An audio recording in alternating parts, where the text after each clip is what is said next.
We gather here to worship, to seek the truth, to grow in love, to join in service, to celebrate life's beauty and find healing for its pain, to honour our kinship with each other and with this earth, to create a more compassionate world beginning with ourselves, to wonder at the mystery that gave us birth, to find courage for the journey's end, and to listen for the wisdom that guides us in the quiet of each and every moment. These words from Gary Kowalski welcome all who have gathered this morning for our Sunday service. Welcome to those who are here in person at Essex Church. Welcome to everyone gathered from far and wide via Zoom, online, and indeed anyone tuning in at a later date on YouTube. For anyone who doesn't know me, my name's Jane Blackall and I'm Minister with Kensington Unitarians. This morning our service is marking Earth Day. Technically it's on Wednesday, the 22nd, but this is a day intended to raise awareness and understanding of environmental issues and to galvanise people into taking positive action for the sake of our planet and all the precious creatures that we share it with. This morning we're going to be focusing on biodiversity in particular, so I've titled our service The Ark. Through readings and hymns, music and prayers, we'll focus on the interdependent web of life. And the title of our service today was actually inspired by this little book, We Are the Ark, by Mary Reynolds. I've not ended up choosing a full-length reading from it today because I couldn't find a standalone bit to pull out, but I wanted to share a paragraph from this book to set the scene. She writes, biodiversity is defined as the variety of all living things and the systems that connect them. This includes all the planet's different plants, animals and microorganisms, plus the genetic information they contain and the ecosystems of which they are a part. The web of life is being pushed to the edge, and we are unquestionably and indivisibly, if often unknowingly, tethered to that web. All creatures play a vital role in the circle of life, and when a gap appears in that circle or a strand of that web disappears, the system gets weaker and closer to collapse. We rely on every creature's presence for our clean air and water, healthy food and beautiful environments. And each moment of our lives is dependent on this web of life remaining intact. Now, just a little bit of context about that book. Mary Reynolds describes herself as a reformed landscape designer. She won a gold award for her Celtic sanctuary garden at the Chelsea Flower Show back in 2002, and at the time she was the youngest person ever to do so. But since then she's radically changed her focus to environmental concerns. She was inspired to begin a grassroots movement called We Are the Ark, where ARK, A-R-K, stands for Acts of Restorative Kindness to the earth. It's kind of a rewilding campaign which asks people to give as much land back to nature as they can possibly spare. She follows the eminent biologist E.O. Wilson, and we'll hear a bit more from him later, whose Half Earth project proposes that we give half the earth back to our wild kin and return it to its true nature. So all that thought is in the background of our service this morning. Of course, not all of us are lucky enough to have stewardship of a patch of land that we can give away, especially here in London, though some of us are. But let's all ask ourselves this morning what we can do to be part of the Ark.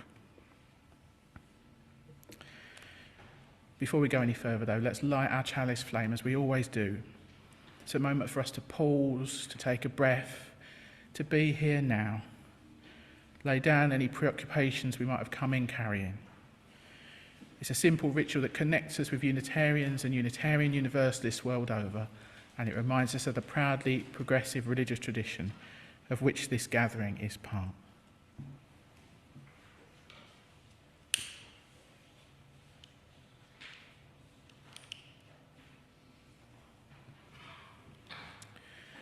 May the light of this chalice be a reminder of the shared values and principles around which we gather, upholding the inherent worth and dignity of every person, cherishing all those diverse creatures and habitats with whom we share this earth, our home, seeking human liberation and flourishing, and serving the common good of all.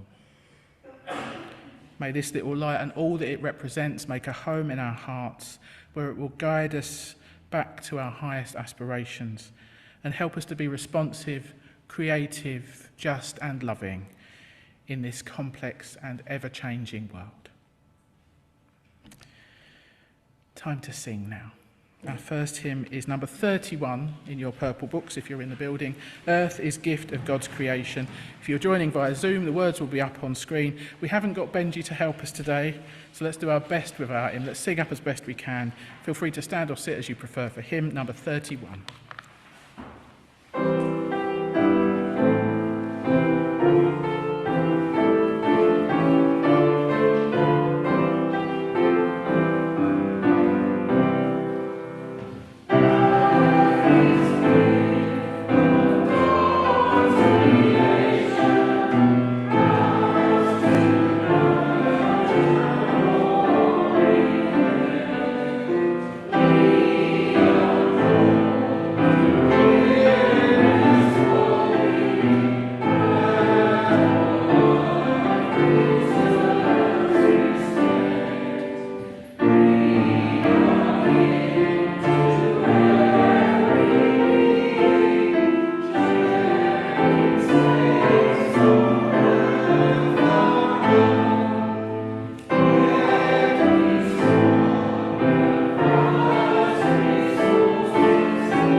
Let's take all of our joys and concerns, both spoken and unspoken, into an extended time of prayer now.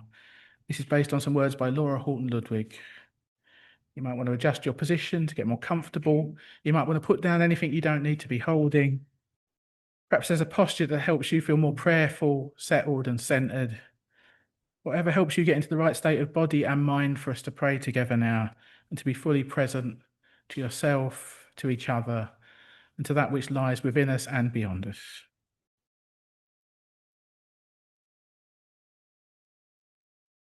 Spirit of life, God of all love, in whom we live and move and have our being,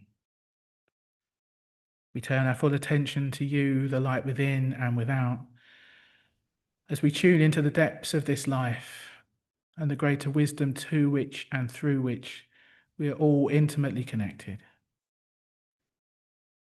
Be with us now as we allow ourselves to drop into the silence and the stillness at the very centre of our being.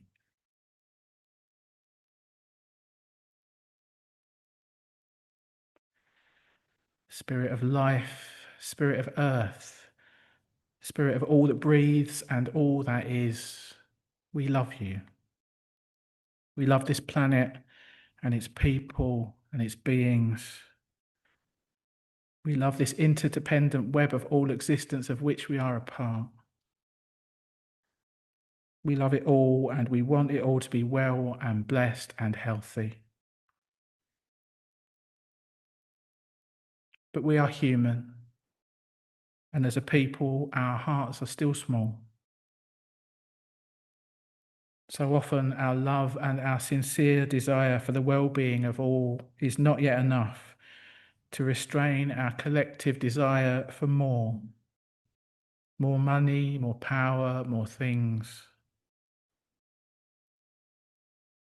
So often we act in the service of that desire in ways that harm our fellow humans and the countless beings with whom we share this planet Earth.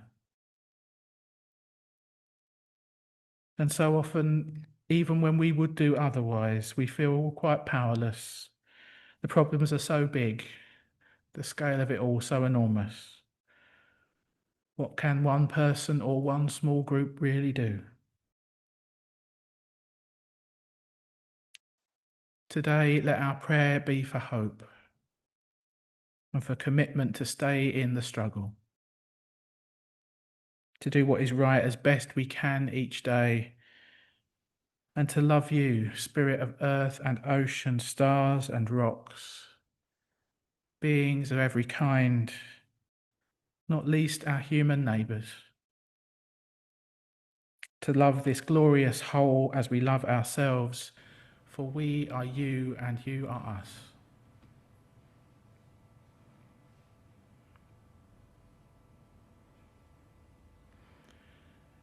In a few minutes of quietness now, let us seek a higher perspective, a longer view. Starting right where we are this morning, let us shift our awareness ever outward in growing circles of concern. Let us call to mind those we know to be struggling this day, and perhaps that includes ourselves. Friends and family that we hold dear, our neighbours in the wider community, or others all around the globe who maybe we've only heard about on the news. Let us send our prayers of loving kindness to all those who suffer this day.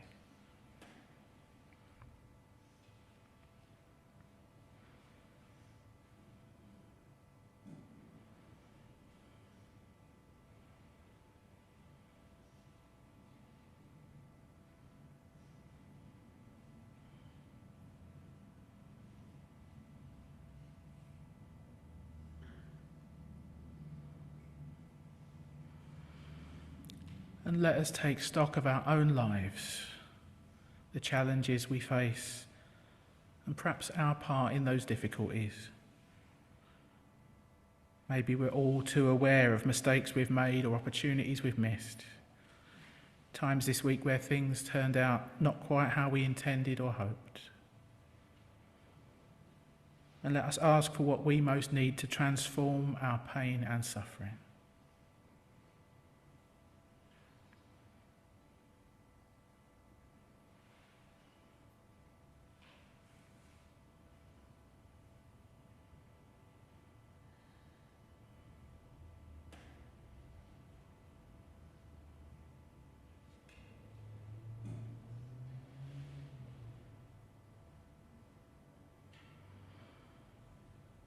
And let us look back over this last week, taking time to notice what was good and count our blessings. All the ways in which others have helped or encouraged us, inspired or delighted us. All the goodness and the beauty we have known, even in the midst of struggle. And let us give our prayers of thanks for all the good that we've been given.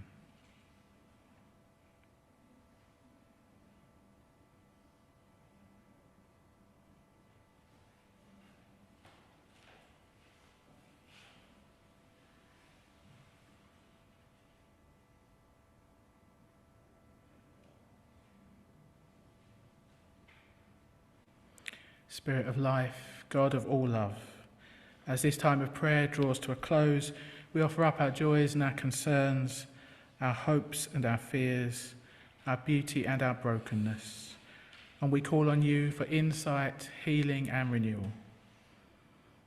As we look forward now to the coming week, Help us to live well each day and be our best selves, using our unique gifts in the service of love, justice and peace. Amen.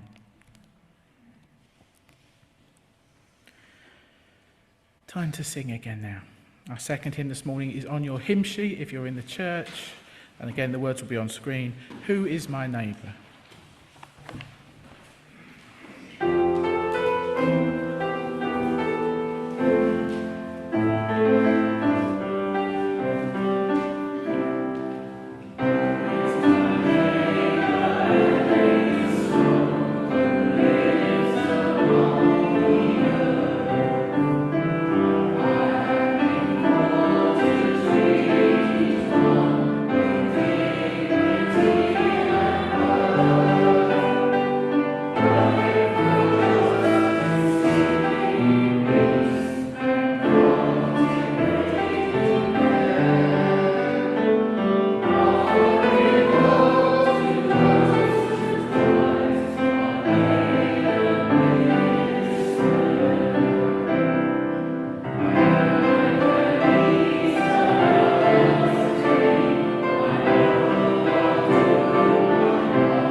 Good morning.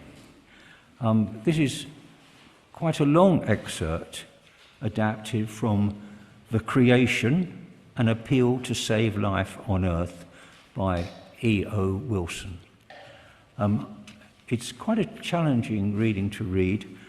I discovered two new words which I had never come across before, and I'll just point them out to you. One is right at the beginning of the reading, and the other is almost at the end. The first one is exemptionalism. I read it first of all as exceptionalism, but it's actually exemptionalism. I'll leave you to think about that. The other one comes right at the end, well, not quite right at the end, artifactually. I'll give you that one as well, artifactually. I read that as artificially, first of all. So you're going to get the right words from me. What you do with them in your own mind is obviously down to you. So let's give it a go. The philosophy of exemptionalism supposes that the special status on earth of humanity lifts us above the laws of nature. Exemptionalism takes one or the other of two forms. The first is secular. Don't change course now. Human genius will provide. The second is religious. Don't change course now. We are in the hands of God, or the gods, or Earth's karma, whatever. A cheerful faith in human destiny dismisses the rest of life through successive denials. The first says, why worry? Extinction is natural. Life forms have been dying out over billions of years of history without any clear harm to the biosphere.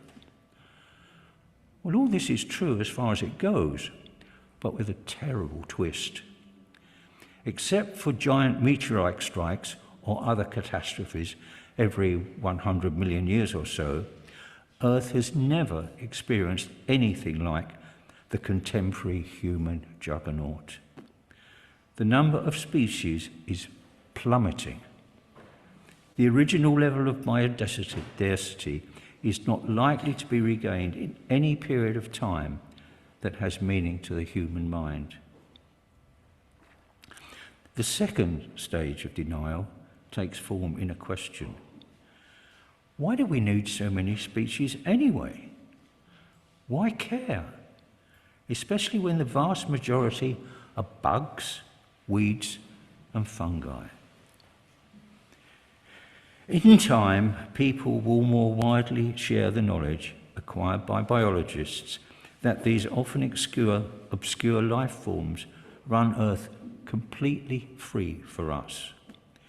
Each is a masterpiece of evolution, exquisitely well adapted to the niches of the natural environment in which it occurs. The surviving species around us are thousands of millions of years old. Their genes, having been tested each generation in the crucible of natural selection, are codes written by countless episodes of birth and death. Their careless erasure is a tragedy that will haunt human memory forever. All the zoos in the world can sustain breeding populations of a maximum of only 2,000 mammal species out of about 5,000.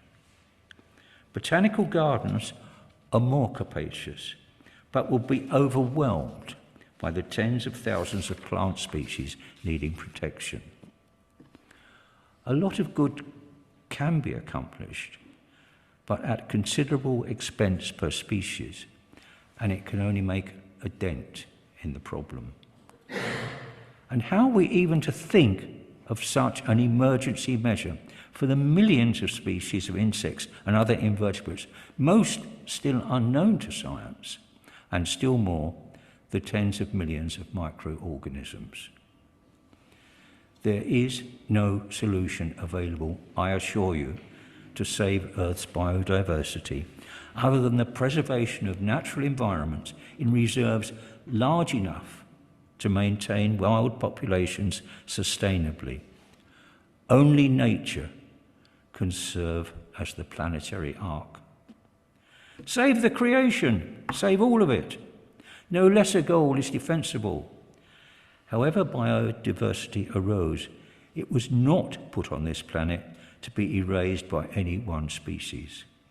This is not the time, nor will there ever be a time, when circumstance justifies destroying Earth's natural heritage.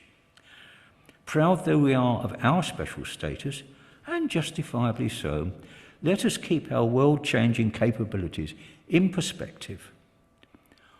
All that human beings can imagine, all the fantasies we can conjure, all our games, simulations, epics, myths and histories, and yes, all our science dwindle to little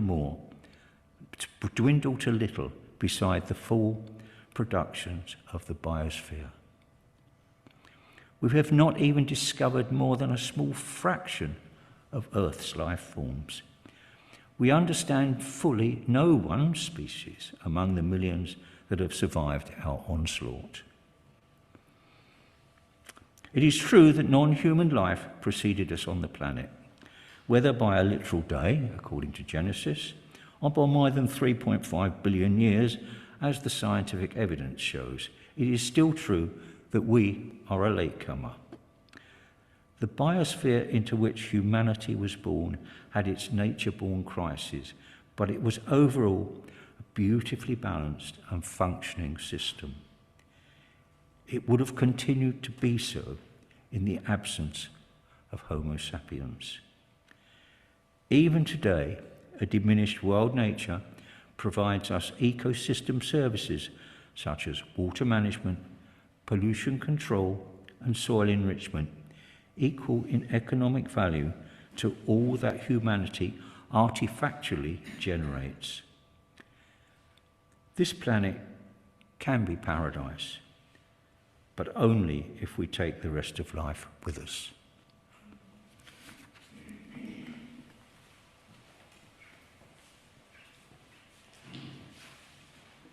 Thanks, David. So we're moving into a time of meditation now.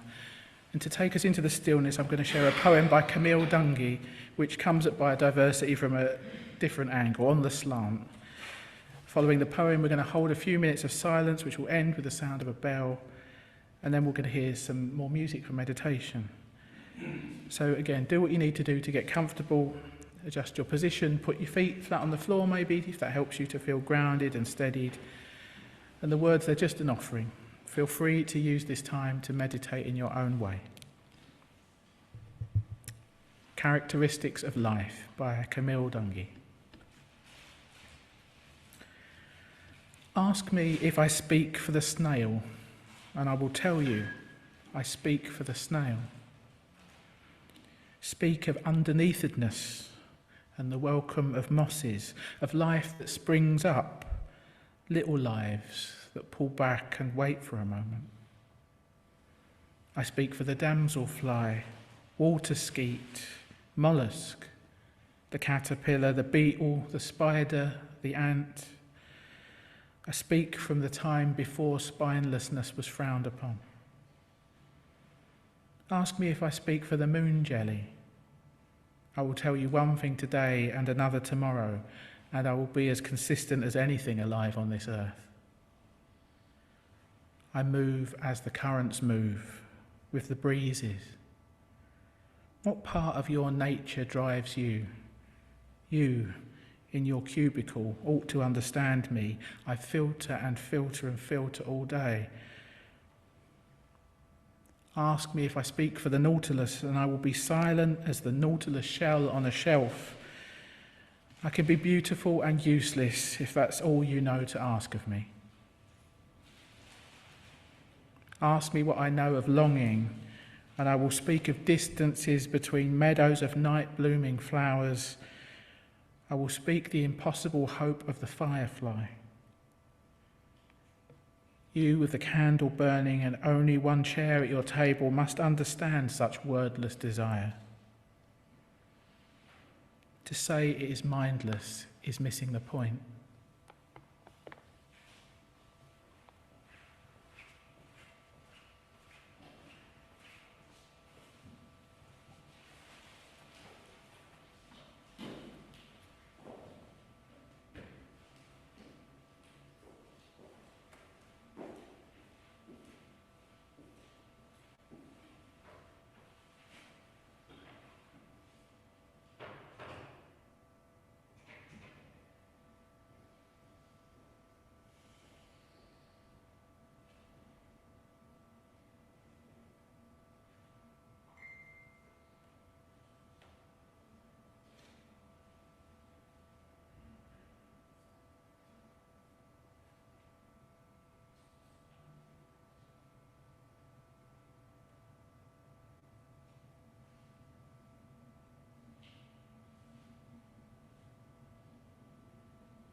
I wish I was a mole in the ground.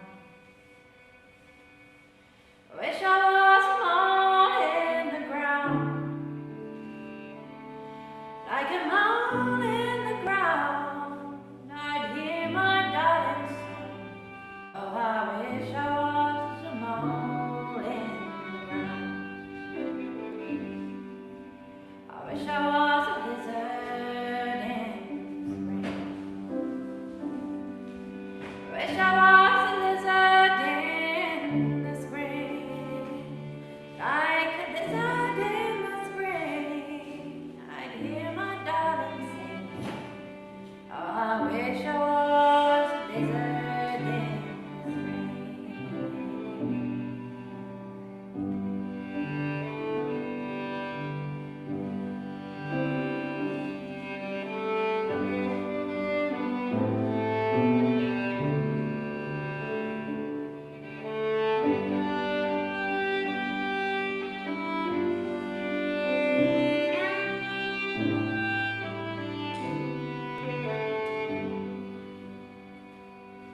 Oh, darling, where you been so long? Darling, where you been so long? I've been in the dark with the rough and rowdy men. Oh, darling, where you been so long? Oh, I wish I was a mole in the ground. I wish I was a mole in the ground. Like a mole in the ground, I'd hear my darling song. Oh, I wish I was a mole in the ground.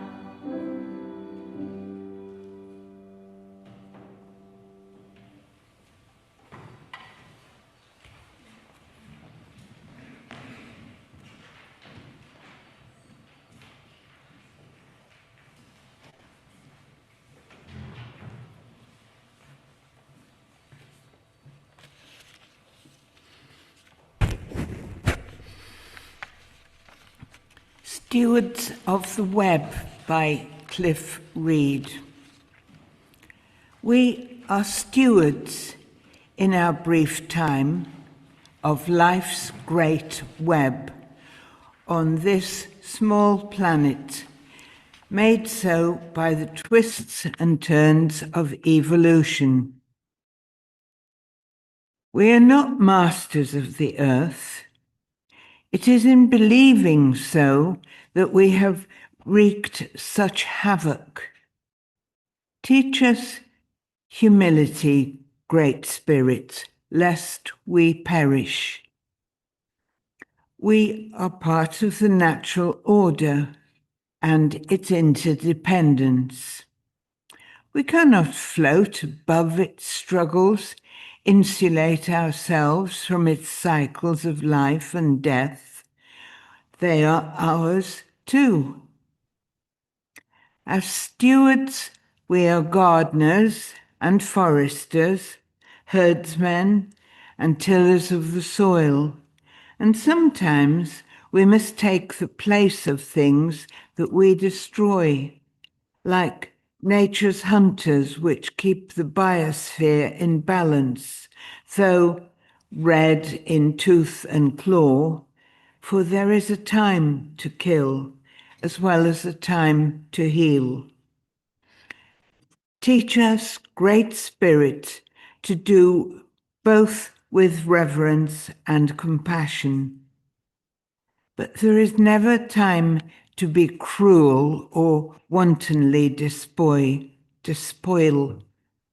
and neither is there a time to feel guilt at being who we are.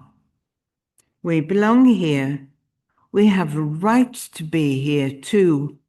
We are children of the earth, with all its blood and beauty, all its sentience and insouciance, all its suffering and pain.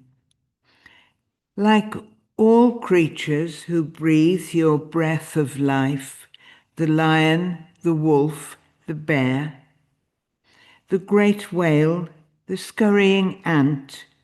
We are your vessels, Great Spirit, members of this good creation. We are involved in it all. We cannot live untouched or not touching. Save us from being pillagers and poisonous, inflictors of cruelty, and save us from the sentimentality that morphs into intolerance and hatred. So may our brief tenure of the earth leave it rich in kindness, life, and beauty.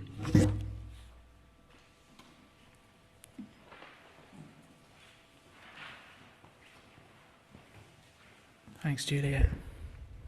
We've got a bonus hymn this week. There's so many good hymns on environmental themes. I thought we'd squeeze this one in. Number 156 in your hymn books. The earth is the Lord's. 156.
In lieu of a sermon from me this week, I want to share this reflection from the UU minister Anna Levy-Lyons.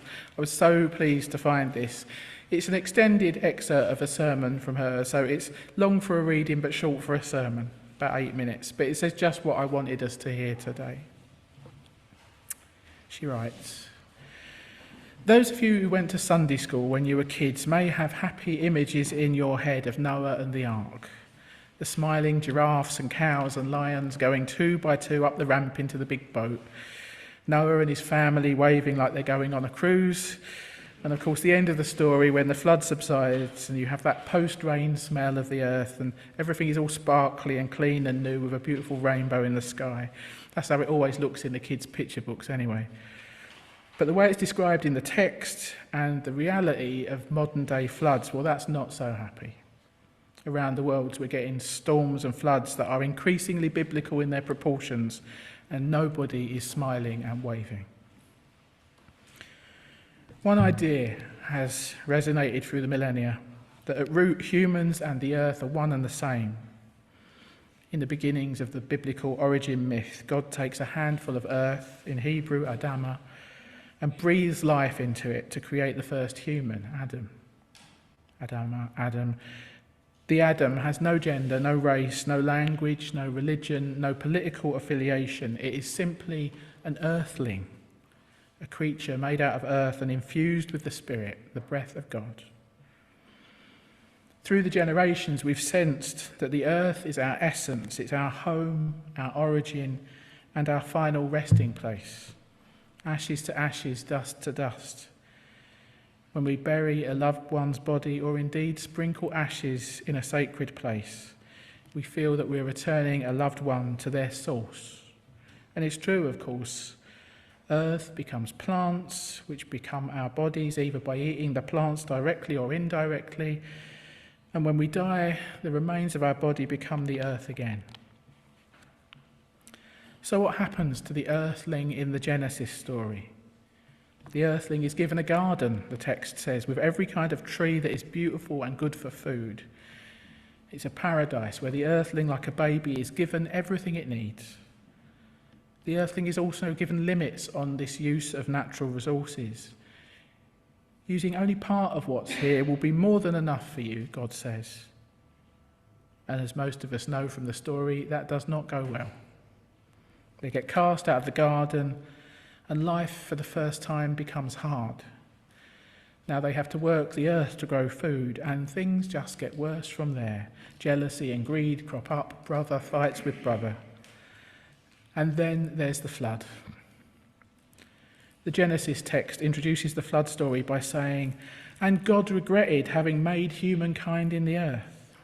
And God's heart grieved, and God said, I'll wipe out the Adam who I've created from the face of the earth. I'll wipe out from human to animal to creeping thing and the bird of the skies because I regret that I made them." It's the worst condemnation possible. And when God explains the flood to Noah, God says it's because the earth is filled with violence. Noah is apparently an exception. It is said that Noah walked with God.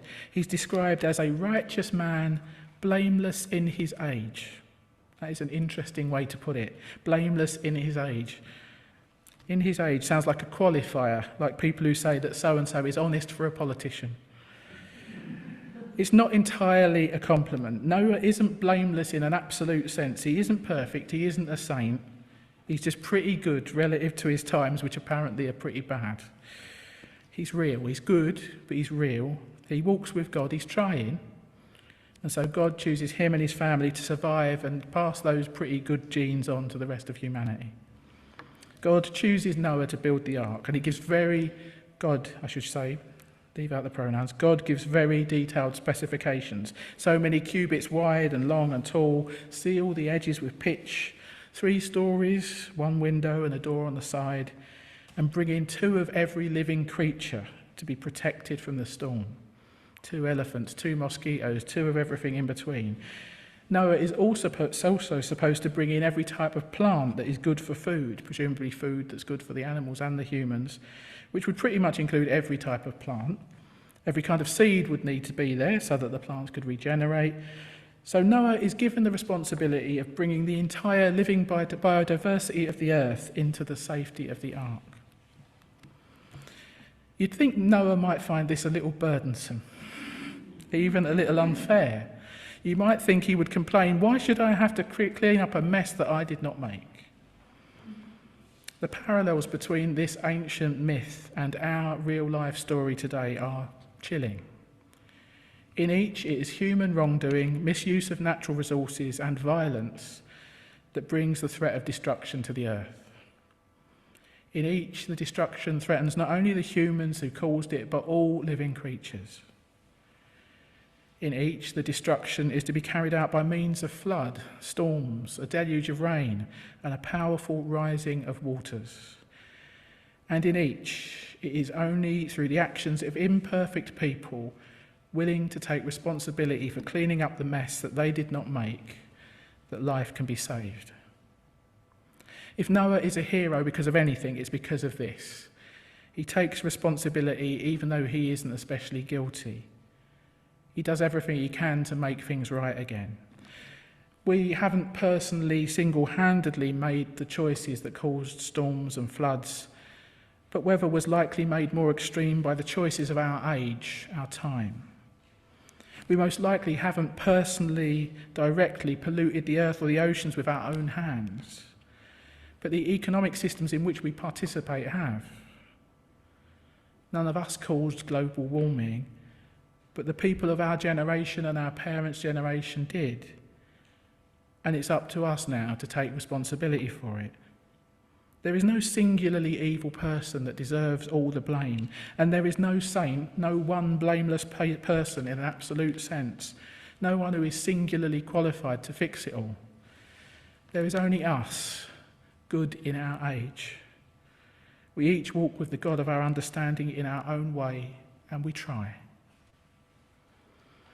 In the modern version of building an ark, we don't have the benefit of detailed instructions. It's a lot more complicated these days. But we do have the wisdom of the stories of our traditions, stories that paint for us a different relationship with the earth.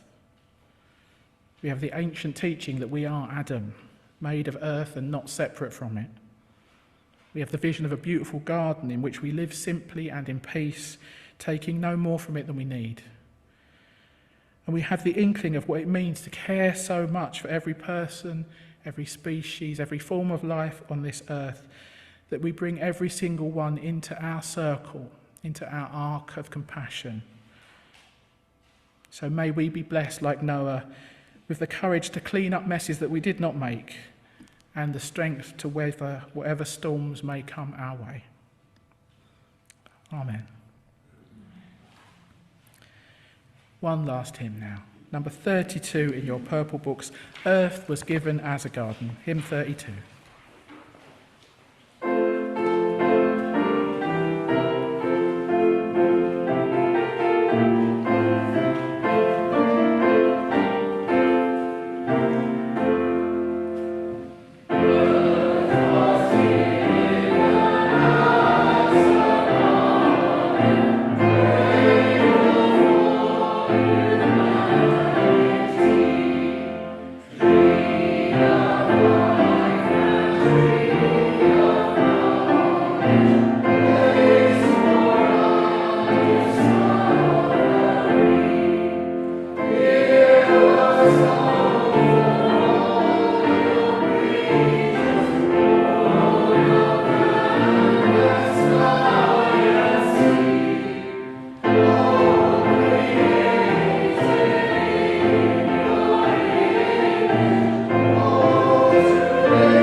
Just time for a few announcements then. Thank you to Ramona for tech hosting and Lachlan for co-hosting at home.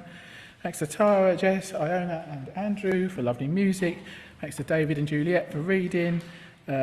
If you're online, thanks to Juliet for greeting and Marianne for making coffee. If you're online, do stay on for a chat with Lachlan if you can. If you're here in person, do stay for tea and cake. It's apple and pear cake or chocolate beer cake. Yeah, that's right. Delia Smith special. You can stay longer if you like for the craft afternoon, which will go on from 1 till 3. You can just stay and chat, or you can rummage in our craft boxes, do some colouring, painting, whatever you fancy. As Roger mentioned, there'll be a small ceremony in the garden at 12:30, so you can go and get a cup of tea first, where we'll be scattering John Hand's ashes. All those who want to pay their respects would be welcome. Tonight and Friday at 7, we've got our online Heart and Soul Contemplative Spiritual Gathering. This week's theme is enthusiasm. Sign up with me if you want to come along to that. We're meant to be having a walk on Tuesday, but this may be scuppered by the tube strike. So if you were thinking of coming, let me know so that I can tell you the last minute call once we know what's happening. That'll be around Greenwich Park if it does go ahead. Sonia will be running her near class on Friday lunchtime here at the church. Next Sunday in the evening, we are talking about finding the mother tree in the Better World Book Club. We have still got a couple of copies of this left to loan out. If you want to read it this week and come along, please do. And I've already got the book for the following month, Is This Working? So if you want to borrow that, take a copy as well. But let me know you've got it so that I know who we've loaned them out to. Next Sunday is also our membership service and AGM, so please, members, do come along for that. It's not too late to join. If you've been coming along for a while and you feel that you belong, more the merrier. It's not about money, there's no subscription fee, it's about commitment and supporting the work we do here. All the activities are on the back of your order of service. You get them in the Friday email as well. If you haven't already signed up for the mailing list, please do. We've very much got a life beyond Sunday morning, so do what you can to keep in touch, look out for each other and nurture those supportive connections. So just time for our closing words and closing music. Come.